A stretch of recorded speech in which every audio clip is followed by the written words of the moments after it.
Hello, ladies and gentlemen. Welcome to Triple N Media. I am NIK NIKAM. In this presentation, we're going to look at how to get a jump start using ChatGPT. Everybody is talking about ChatGPT, but there are no formal training courses to find out how you can apply this ChatGPT in your particular field. My field is cardiology, and I have already done certain videos on how to use ChatGPT in a medical field for emergencies or for looking up medications or looking up patient symptoms and see what are the differential diagnoses. But your interest may be different. For example, here is what is called a cheat sheet. It's like a quick reference, like a cliff note. So here, this is for writers, and here we have creativity, and here for academic field. But what if your field is totally different? You want to use it in a spreadsheet, or you want to create something different, or you're looking for writing a computer program using ChatGPT. So what I would suggest is you go to Google and say, show me all the different sites which talk about ChatGPT cheat sheet. For example, I just came up with this particular one, quickreference.me ChatGPT. That's what it says here. So here it's for general purpose. How do I start a business? What are the different causes of types of meditation? Or what are the different ways in which we can improve our view count on YouTube? How do I create captivating YouTube videos? So those are the things. Now here it's coding. So they have more divisions which might fit your need. For example, how to write an email, a mass email. And down as you come along, how to use a spreadsheet, how to use social media, reading and designing, analyzing, paid ads, writing blogs, or writing books, or writing educational courses, and the list goes on YouTube. And this is what most people may be interested in. So what I did was I said, well, let me test this out. So I went to the coding program, and I actually went to my actual ChatGPT. This is my actual ChatGPT site. I said, can you help me create a formula to calculate the sum of cells A1 to A10? And sure enough, it came up with equals sum A1 colon A10. So that's a spreadsheet formula which you can actually use the symbol they have to create it. But here it tells you, because if you're writing in a program, then it makes this is a very simple summation. It's a simple program, but there are complex things which may not be defined by spreadsheet in your particular situation, in your particular field. Then you may be able to pose this question to ChatGPT and see if it, even if it doesn't give a correct answer, at least it will sort of give you a different view on how to approach that particular answer, and you may be able to do that. And here's another question. Write a program that calculates the factorial of a given number in Python. So this is talking about computer programming. So you're writing a simple, like a query sentence, and that query sentence is converted into a computer program. So, and it says, how do I make an HTTP request in JavaScript? Okay, here's how the Python. You first define factorial n, variable n. It is set to 0. Then it says return 1. This else return n times factorial n minus 1. And this is what the formula is. So here it gives you a ready-made formula, or at least a direction in which you can go and try on your own. So I said, well, that's interesting. And this is the HTML script for that. I don't do programming every day, but I used to. I wrote a C language program. Anyway, here's I need to create a macro that calculates the average of cells B1 to B10 and insert the result in C1. So here's a very simple program that calculated a macro sub calculate average. That's the function. Then we have the range C1 equals C1.value equals worksheet function average B1 colon B10. That's pretty explanatory. Then I said, I have a question about YouTube. Give me ideas on creating engaging videos. And look at this. It came up with a beautiful list. It came up with the videos that are engaging are in the following categories.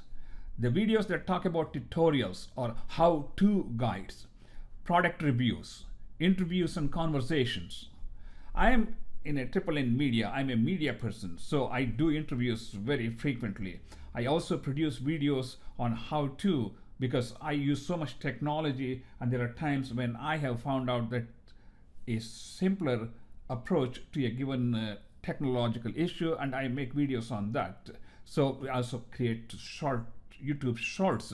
Then interviews and conversations, blogs and behind the scenes. You know, the behind the scenes are always kind of intriguing. They just like to see how you put a nail in a wood without cracking it. And that gets like 5 million views on a YouTube short. So those are the things we need to be talking about. Animation, infographics. And a text presentation like the one I'm doing is going to be very, very dry, and it's not going to be appealing compared to taking the same thing and putting some totally unrelated video clips and just keep blabbering, and that will get their attention. I mean, that's the nature of human response, psychology, I should say. Challenge games or mathematical calculations, or find a different number in a chart that has 900 numbers. Comedy, entertainment. So it's already given you all these different ideas. So going back to this ChatGPT, you find out what is your area of interest, and I think the list is research, SEO, search engine option. So it has a whole list of things. If it doesn't have, then you put a question in Google search as ChatGPT to look for geophysics or nuclear physics or nuclear stress tests, which is what I do in cardiology, and that will produce a similar cheat sheet for medical users. Let's go and check some of these questions. So here's the question. List ChatGPT cheat sheets on medical uses of ChatGPT.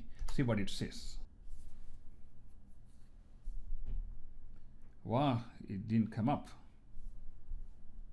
Well, it's telling medical diagnosis can be used, trained on a large medical database to help identify symptoms and diagnosis. So if we provide a lot of symptoms and history and physical examination, the lab test, and I did a video on that one, it will come up with a differential diagnosis and a treatment plan also. Of course, you're not going to use that one and apply it. This is only for knowledge reference and medical literature review. It's the ChatGPT is super in